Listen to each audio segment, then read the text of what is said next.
closing the critical period might actually be neuroprotective.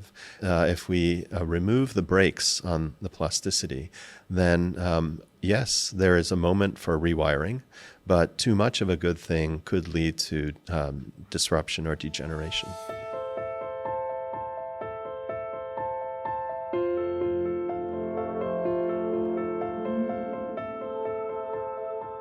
I'm John Foxe, Director of the Monte Institute for Neuroscience at the University of Rochester, and I'd like to welcome you to another episode of NeURoscience Perspectives. I'm really excited to introduce to you today my guest, Dr. Takao Hensch. Dr. Hensch is a professor of neurology at Harvard Medical School at Boston Children's Hospital and professor of molecular and cellular biology at Harvard Center for Brain Science. He leads the National Institute of Mental Health, NIMH, Silvio Conte Center on Mental Health Research at Harvard, and the International Research Center for Neurointelligence. He has received a plethora of honors, including the NIH Director's Pioneer Award and the Mort Sackler MD Prize for Distinguished Achievement in Developmental Psychobiology. His research examines how early life experience shapes brain function, critical periods of brain development, and whether plasticity can be opened or targeted to treat neurodevelopmental and neurodegenerative diseases.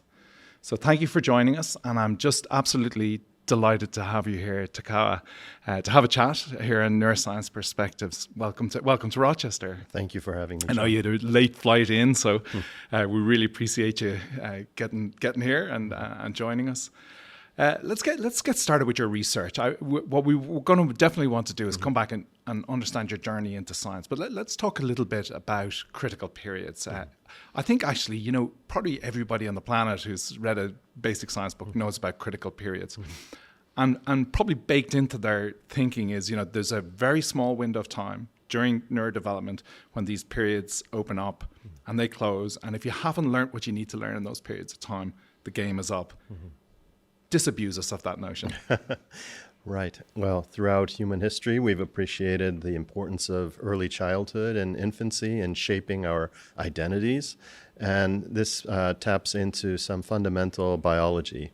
From mouse to human, we see that brain functions are shaped early in life, and that many of them are kind of locked in. The degree to which that's true in terms of reversibility is something that's being actively researched now. And it's the advent of modern neurobiological techniques that allow us to understand what opens these windows, determines their duration, and ultimately might close them or not. And by following those paths, we can try to understand whether they really are closed for good. Right.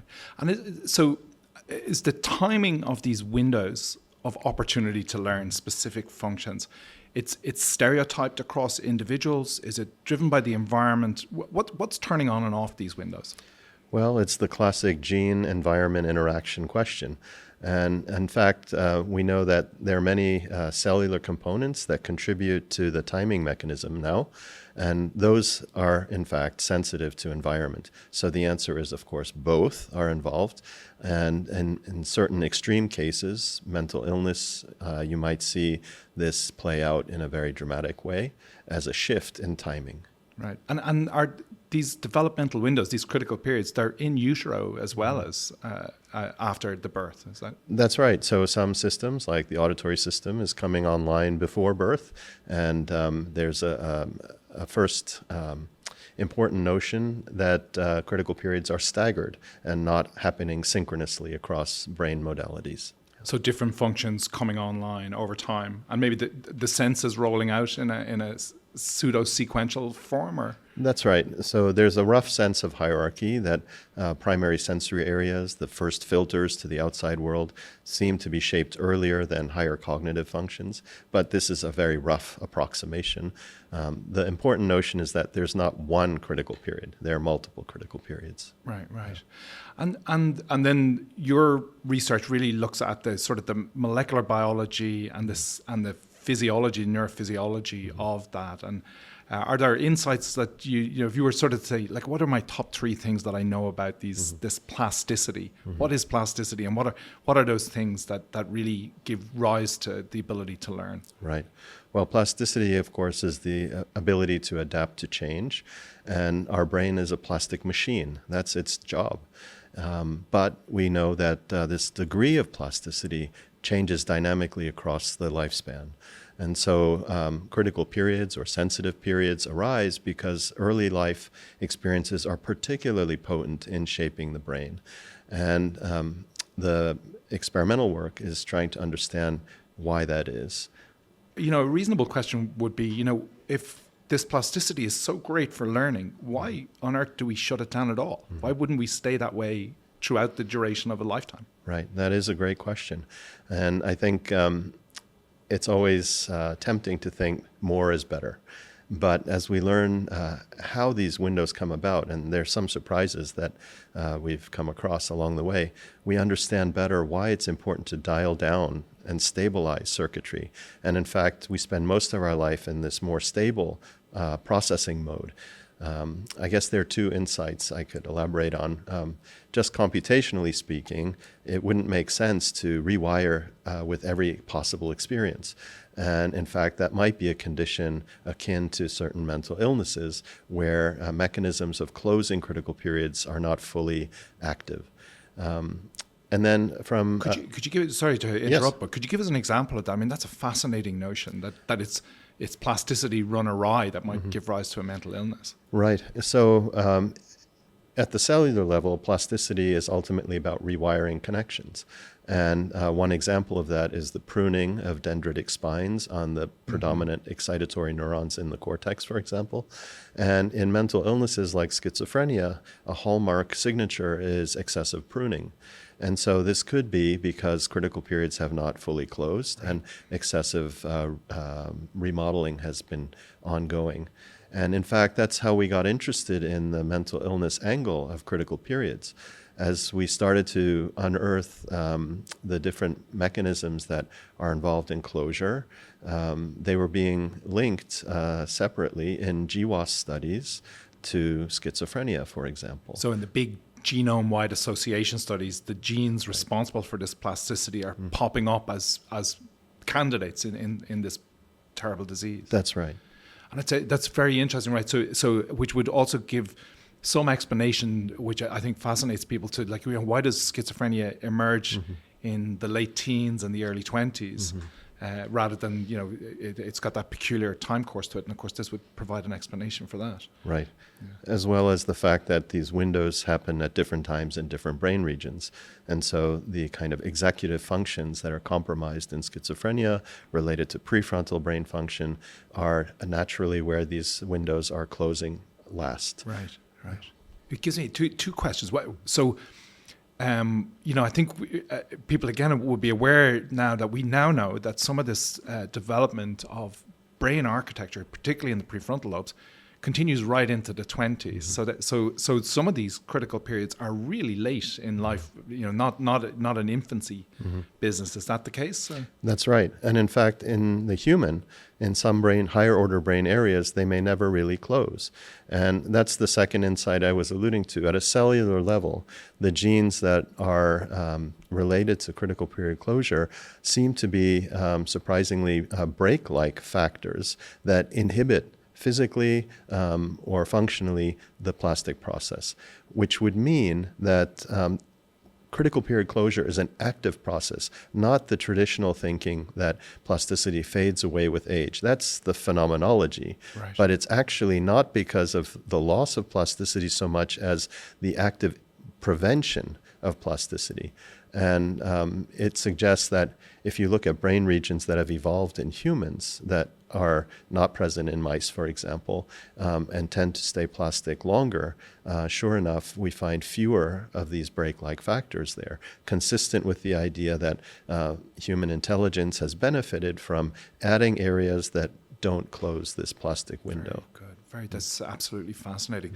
So now, of course, that brings us to, can you get in there and turn on and off these switches? There'd be an obvious benefit I suppose, if you think about things like stroke or that where people lose a function and they don't have the plasticity to remap to bring brain circuits on to compensate, there's opportunity there, right? And that's Absolutely. a big piece of what you do. Yes. So the kind of science fiction-like notion of reopening or rejuvenating plasticity in the adult brain has a very powerful therapeutic implication for recovery from brain injury, stroke in adulthood.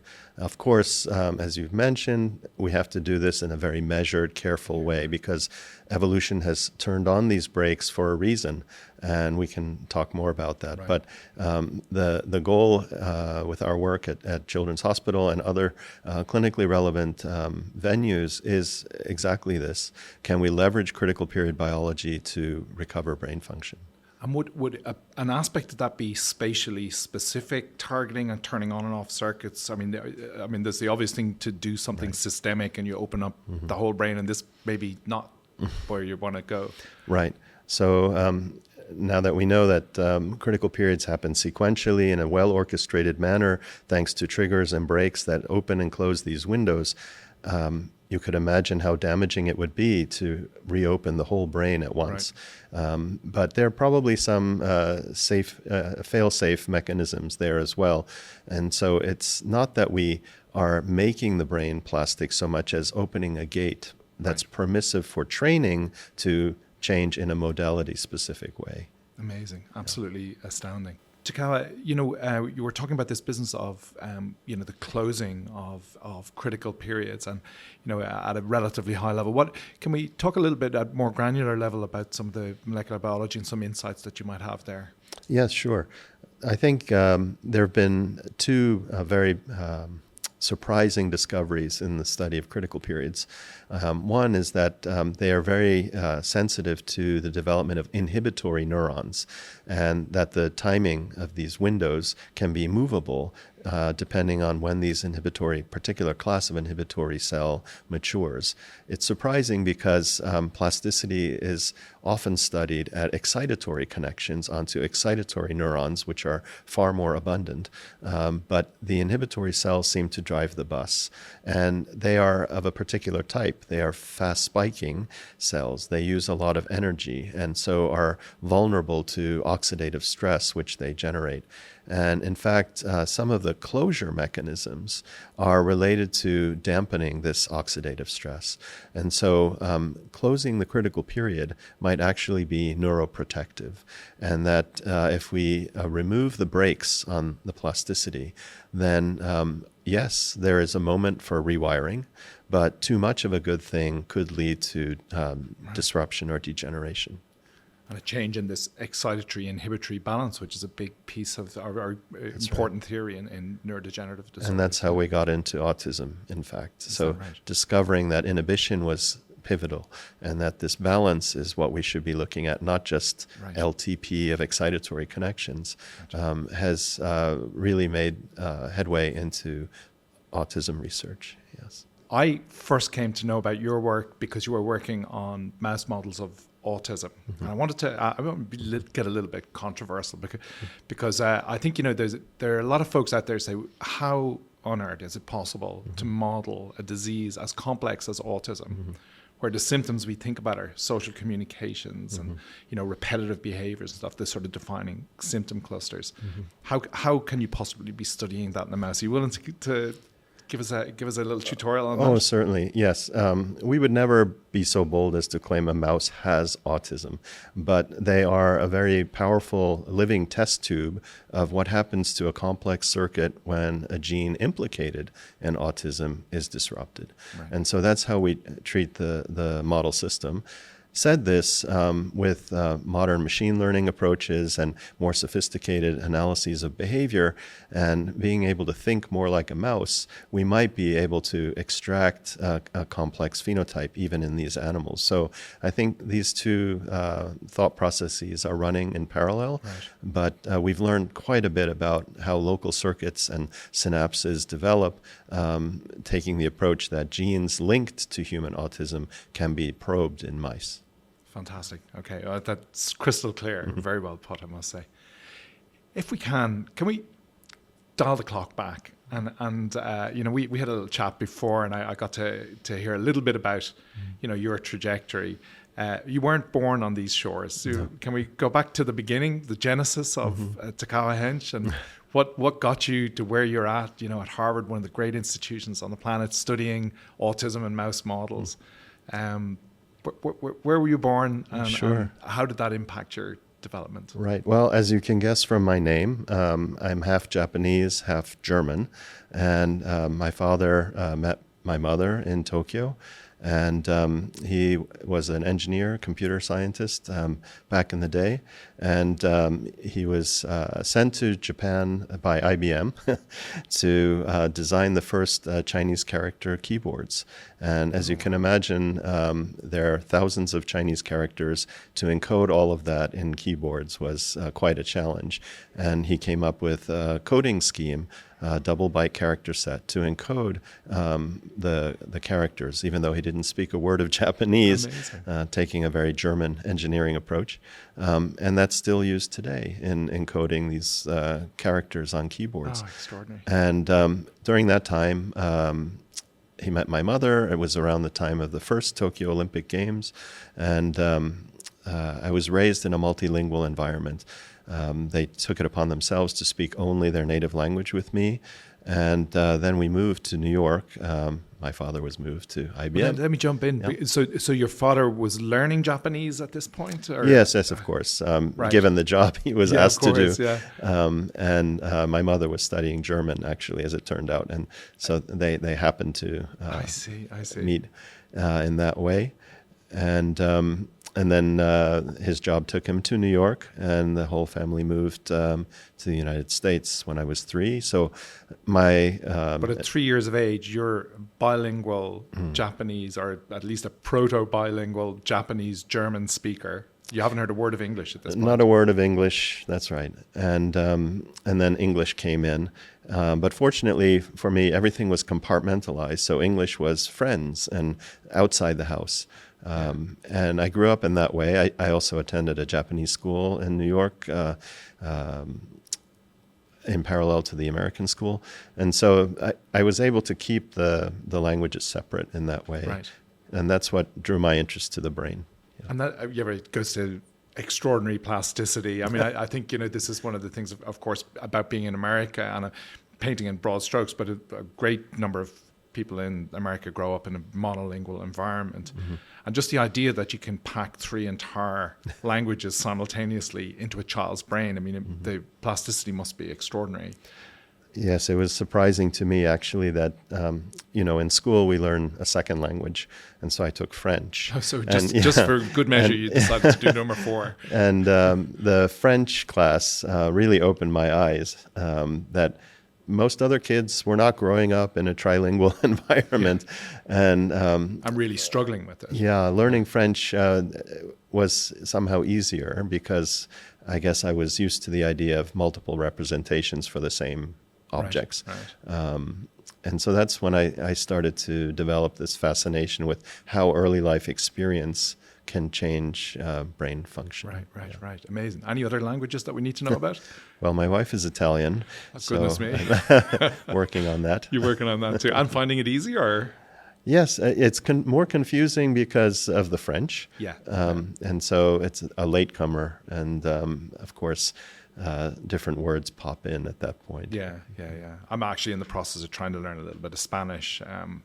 But growing up in Ireland, where we have Irish and English, the fact that there's that facility is there as well, I think it makes it a little bit easier to catch on to a new language. Right. And so that is actually formative. This business of being multilingual, polyglot, has really shaped your thinking in a lot of ways. Very much so. It shaped my journey into neuroscience. And also how I traversed the trajectory where I sought out training. Right. Tell us about that. So you moved to Long Island, right? And then you moved to Westchester County to Tarrytown, I believe. Yes. And that's where you did your schooling, That's high right. school and all that. And then college from there? Yes, I went to Harvard, and I was very gung-ho on the first wave, I'm dating myself now, of AI, really, where expert systems, as they were called in the day, were achieving great things. So not neuroscience in the beginning. You were thinking, was this because of your dad's engineering background? Yeah. Most likely. Yeah. Yes, the summer before college, I worked at IBM Watson Laboratories in a natural language processing which is lab. right there, right, That's in Lower right. Westchester. Yeah, in Yorktown Heights. That's right. Yeah. And so with that enthusiasm, I arrived at Harvard thinking computer science will solve everything. And then, of course, realizing that we know precious little about the brain. At the time, it was shortly after Hubel and Wiesel had won the Nobel Prize for understanding the fundamental organization of the visual cortex and critical periods. And so I switched more into neurobiology at that point. As an undergraduate. As an undergraduate. I see, yeah. Yeah. And you were really in a hotbed of scientific discovery in the neurosciences at that point at Harvard. Yes, so much going on. And I kind of worked my way up the neuraxis. I did my undergraduate thesis with Alan Hobson, the late Alan Hobson, in sleep research. And from there, took a fellowship to Masao Ito's lab at the University of Tokyo. He's, of course, the godfather of the cerebellum and plasticity in the cerebellar cortex. And then had a Fulbright year with Wolf Singer in the Max Planck in Frankfurt, and ended up with Michael Stryker at UCSF to really get to work on critical period mechanisms. Wow, you've really collected the institutions and some extraordinarily prominent mentors. I've been very fortunate, yes. Amazing. And going back to Tokyo, was that a specific choice based on being Japanese, of Japanese origin and that? Oh yes, after college and having grown up in the States, I really wanted to follow my roots and spend some time in Japan and Germany. Outstanding. We wouldn't be complete here without getting back to your original motivation, which was around computer science and AI. And this has come full circle now, right, with the interface. I mean, we're in the AI revolution at the moment. Tell us a little bit about your thoughts about the role of AI in the neurosciences as we speak, as we're sitting here. Yes, isn't this fascinating? So it really has come full circle. But now we have several decades of neurobiological understanding behind it as well. The current excitement about AI is loosely modeled on brain structure in terms of deep neural networks. And with the brute force power of computing that's available, amazing things are happening. And everyone is familiar with GPTs and so forth. But I think the question still remains, why is it seemingly effortless for a child with very little exposure to learn how to speak one or multiple languages or learn a variety of skills in ways that are not yet possible with current AI? And so the motivation behind our work now is to understand principles of brain development which might bring the AI a little closer to the way humans acquire their knowledge or intelligent behaviors. But at the same time, honoring the fact that the world has changed and that humans will need to coexist with the AI and rely on it in ways that were not possible even a year and a half ago. So the alignment problem of human and artificial intelligence and having AIs that understand the motivations of humans when they're interacting with them is extremely important. Right. Yeah. And on that front, I mean, do you think that AI, watching AIs develop human-like skills is a pathway to understanding disease, for example? Is that a... Yes, I think so. So from a conceptual point of view, intelligent behavior can exist in a vacuum or a void like AI might in the virtual space. But at the same time, it's a good reminder that the brain exists in a body. And it's bringing our kind of reductionist approach back out to consider the brain as a homeostatic organ within an individual whose job is to move and adapt to environments and things that AI doesn't necessarily need to worry about. Right. And so our brain has evolved to deal with a particular set of constraints, namely existing within a body, Right. which AI doesn't. And this might be one major difference in the way these two forms of intelligence are being developed. Right. Yeah. But we have the ability to embody an AI, right, in That's right. robotics and so on. That's right. So that's part of the work we do with some of our colleagues in Japan, developmental robotics, as it's called, to have actual physical robots that are then programmed with models of the developing brain to test our understanding of how brain development works, but also as tools for interacting with autistic children, for example, who often might prefer to interact with a robot rather than another human. Embodied human. Yeah. Absolutely. It's absolutely fascinating. When people worry about the sort of apocalyptic things, I mean, do you have any worries about that? AI, jumping the shark? Of course, it is a concern, and ethics and the proper use of AI and how it's advanced needs to really catch up quickly now to make sure that guidelines are in place. That's for sure. So it's in our own control. Right. You've had an extraordinary career. I mean, you really, really have. And looking back on the things that happened and the people that you met, has it given you a sense for the path to success? And if you were to take that and turn it into advice for a youngster today, you have some pearls of wisdom. We always ask this question. Right. Yes, well, the world is changing dramatically, so I feel like I'm a bit dated already. Serendipity has been a big part of this. I started my lab out of graduate school from UCSF, went back to Japan. It was not something that I had imagined doing, but they were launching a new institute, the Riken Brain Science Institute. Yeah. And the goal was to create something more Western, not the traditional hierarchical system of Japanese university. And I thought, well, who am I? I'm just starting out, and I had a lot of interesting ideas, I thought, for the research, but was just untested. Right. But I felt that I could bring the kind of Western infrastructure or ecosystem to a new institution. And in that way, felt like I could contribute right away, in addition to eventually science. Yeah. That was a very, very lucky break. I was, of course, anxious about doing that, but excited at the same time. It was an institution that had no tenure. It was on a 5-year review cycle. Right. And the challenge was there, also moving far from the familiar. But chances come around very rarely. And so I think my advice would be, if a young person had an opportunity, they shouldn't be afraid. Yeah. And Seize the day. Seize the day. Right. You said something very interesting there about the business of bringing sort of a Western model, I assume you like an American model, Yes. to science.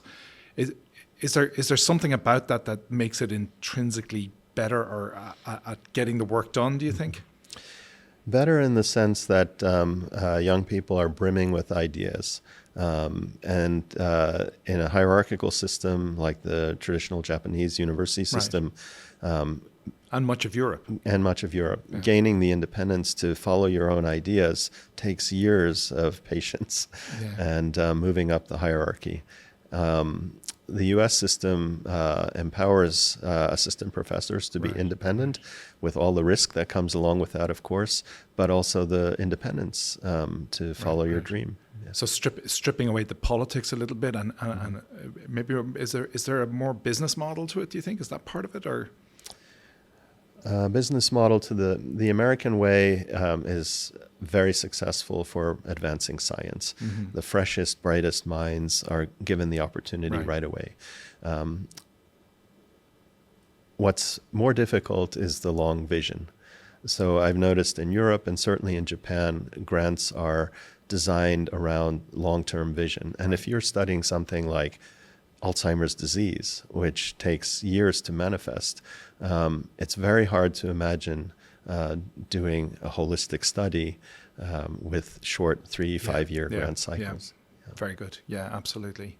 Right. So short, sharp kind of bolus of money for a youngster to get some ideas going, but the bigger the wicked problems are a little less tangible with that model. Right. Well, that's really, really interesting. And thank you for those exceptional insights. Takao, it's an absolute pleasure to have you here. And thanks for joining us on NeURoscience Perspectives. Thank you for having me.